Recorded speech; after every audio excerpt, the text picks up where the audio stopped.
Hello everyone, how are you all doing? I just have something to share with you. On Sunday last week, yes, we at church, this was shared and it really inspired me, and I believe it will inspire someone too. And the title of the message that was shared was Why Do Some Succeed and Others Fail? Why do some succeed and others fail? The scripture reading was from Matthew 25:14 to 30. It reads, Again, the kingdom of heaven can be illustrated by the story of a man going on a long trip. He called together his servants and entrusted his money to them while he was gone. 15.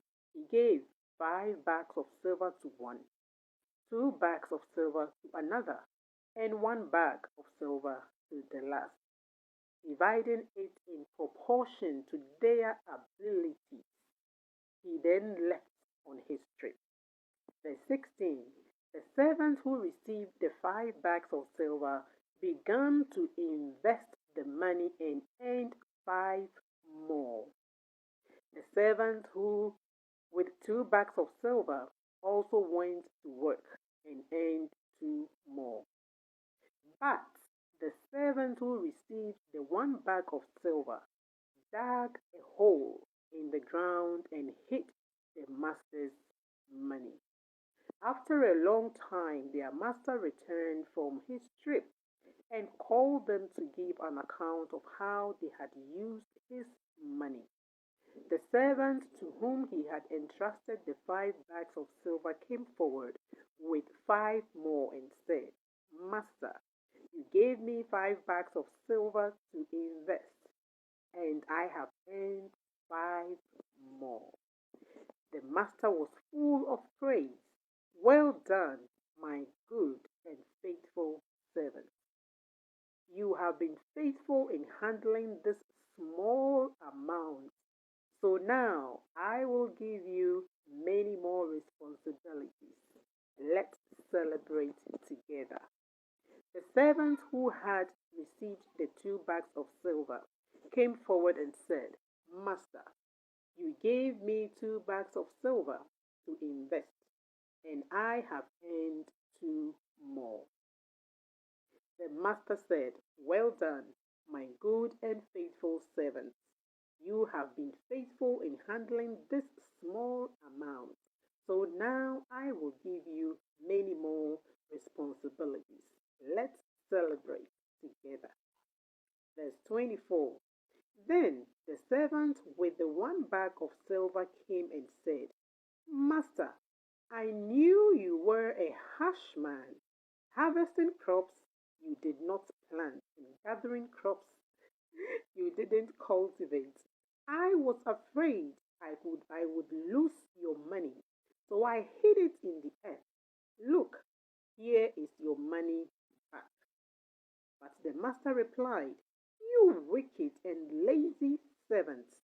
If you knew I harvested crops I didn't plant and gathered crops I didn't cultivate, why didn't you deposit my money in the bank? At least I could have gotten some interest on it. Then he ordered, Take the money from this servant and give it to the one with the 10 bags of silver.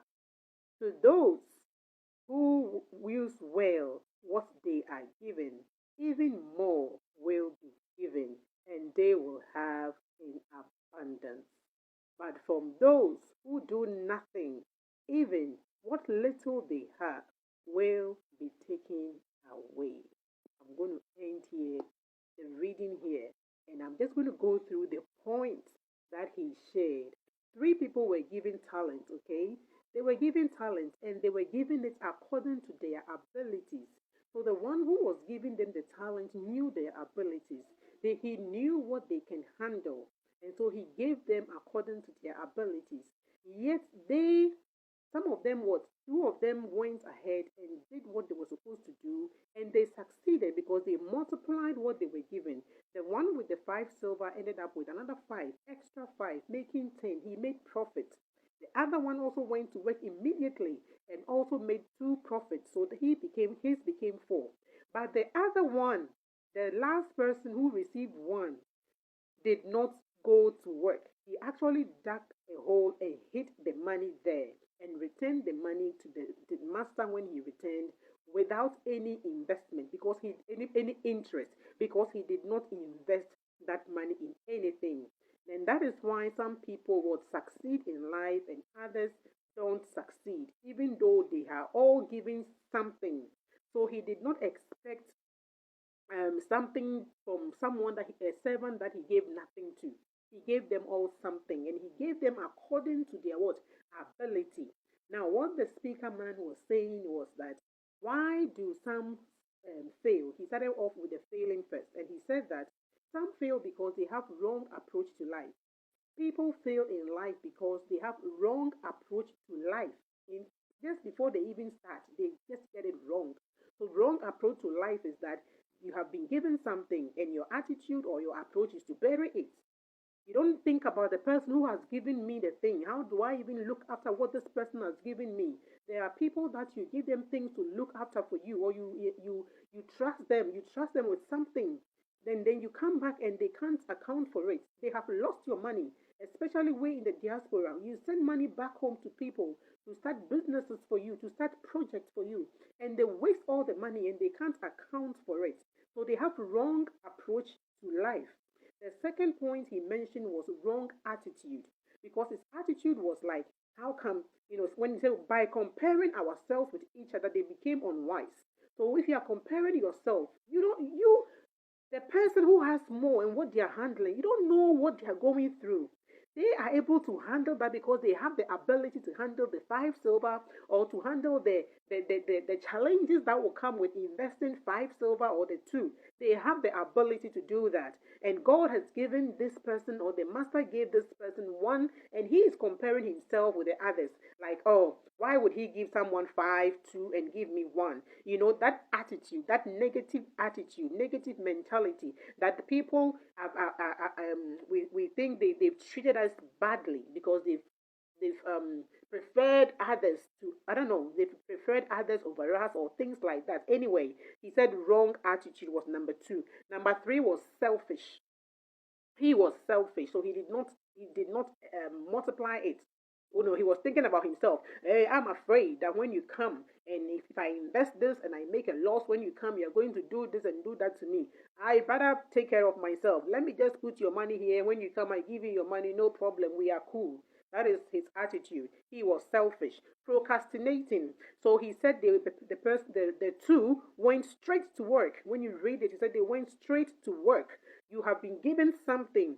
The longer you live it, the more you will be having excuses not to do what you have to do. Procrastinating has not helped anyone, and that is what this person did. And from that reading, we can see those with the one with the servant with the two and the five, they went straight to work. They went straight. They knew what has been given to them, and they went straight to work. This person did not go straight to work. Comparing himself with others, I've spoken about that. He was comparing himself. How come some were giving more than me? That is childish. That's what kids do. When you give kids something, they will be looking at the other person and saying, you gave this person more than me, and then that's what is in their heart will show. And many adults do that as well, and it's childish to compare ourselves with other people because you don't know, everyone is different. That's why it's a journey. Life is a journey. You are on your own journey, so don't compare your journey with others. People are in different seasons of their lives. You will be graduating uni this year, others will graduate next year or even have already done that before you. Same way, when you are graduating, celebrating something, others might not be there.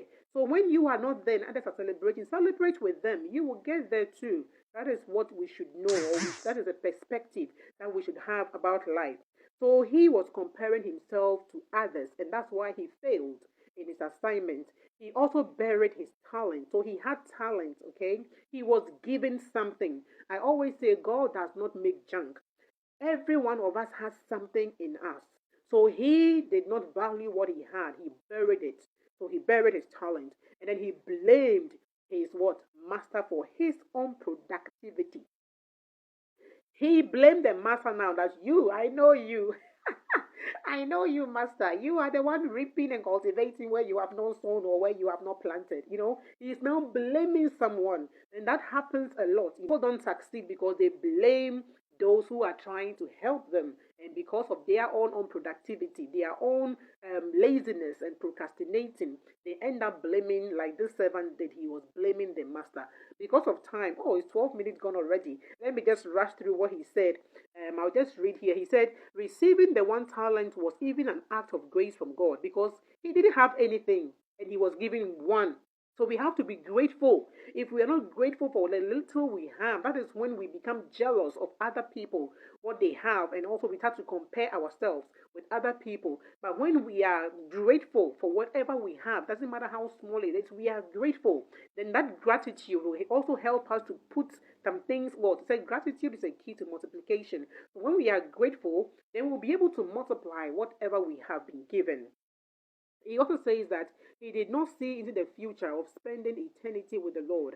And he also says that that attitude can also affect others with negative attitude, with his negative attitude, actually. So his attitude, because he buried it, if those two did not take care and they were around that person, they could have also been stopped, or they could have also failed. But they left and went to work. But this person, if you are around such a person, they can also influence you negatively, not to do anything, and you will also fail. So watch out the people you are with. Now he went on to say why others succeeded, and I'm sure by now you get where we are going. Is the opposite. Why others succeeded? Because they devoted themselves to what the master has given them. The master gave them talent, and they knew that what he has given them, he will come back. He was going away, and he gave them something. So whatever you have, whatever project you are doing, you know that at the end of the day, there's going to be accountability. You are going to account to someone, or you're going to, even if it's your husband or your business partner or your kids, you are going to account to even yourself. Okay, so when you know that, then it will affect the way that you work as well, and your attitude towards the work. He said that they were passionate to do what was good, to be able to give account. They were passionate, so they were given the gift, the talent, and they were passionate. They got straight into work, and they were passionate about that, and that's why they succeeded.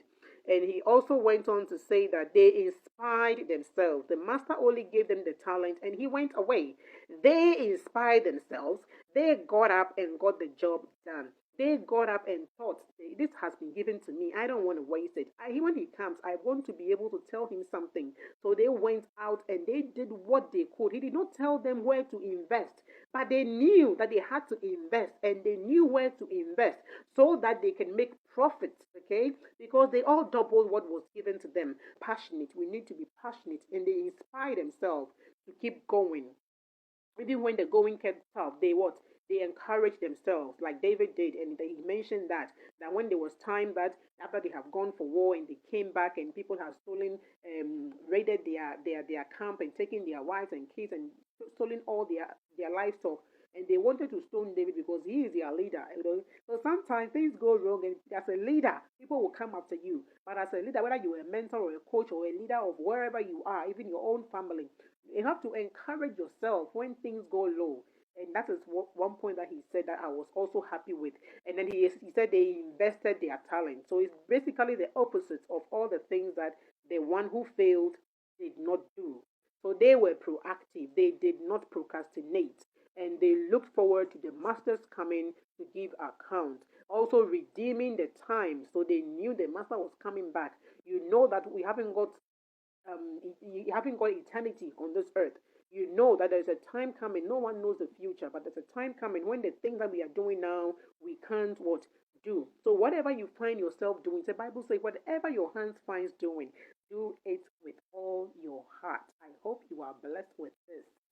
Let me end here before I keep talking. You know, Rebecca, when I start talking.